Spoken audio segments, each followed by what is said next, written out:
આણંદ જિલ્લાના ભેટાસી ગામની પ્રાથમિક શાળા ખાતે મંત્રી રમણ સોલંકીની ઉપસ્થિતિમાં શાળા પ્રવેશોત્સવ અને કન્યા કેળવણી મહોત્સવ ઉત્સાહપૂર્વક ઉજવાયો હતો।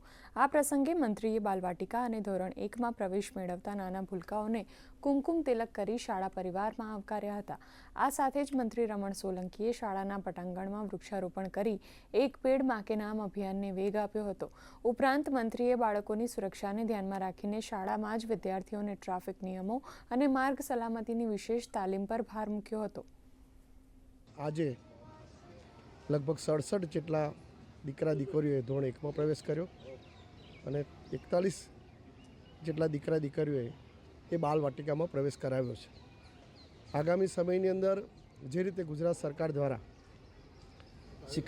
શિક્ષણ પ્રત્યે જે પ્રકારે આવનારા સમયને ધ્યાનમાં રાખીને બાળકો તૈયાર થાય અને સંપૂર્ણ સુવિધાયુક્ત શાળા બને એનો એક ખાસ કરીને વિચાર કર્યો છે, ત્યારે હું આજે આ PM શ્રી શાળા કે આદરણીય દેશના યશસ્વી વડાપ્રધાન સાહેબ મોદી સાહેબના જે વિચાર સાથે પ્રેરાઈને આ શાળાની એક વિશેષતા સાથે શરૂઆત થઈ છે।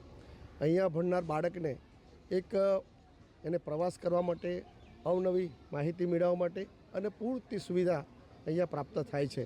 તો આજે ખૂબ મોટી સંખ્યામાં બધા આગેવાનો સાથે, ગામના સૌ વડીલો સાથે આજે આ શાળા પ્રવેશોત્સવની શરૂઆત થઈ છે।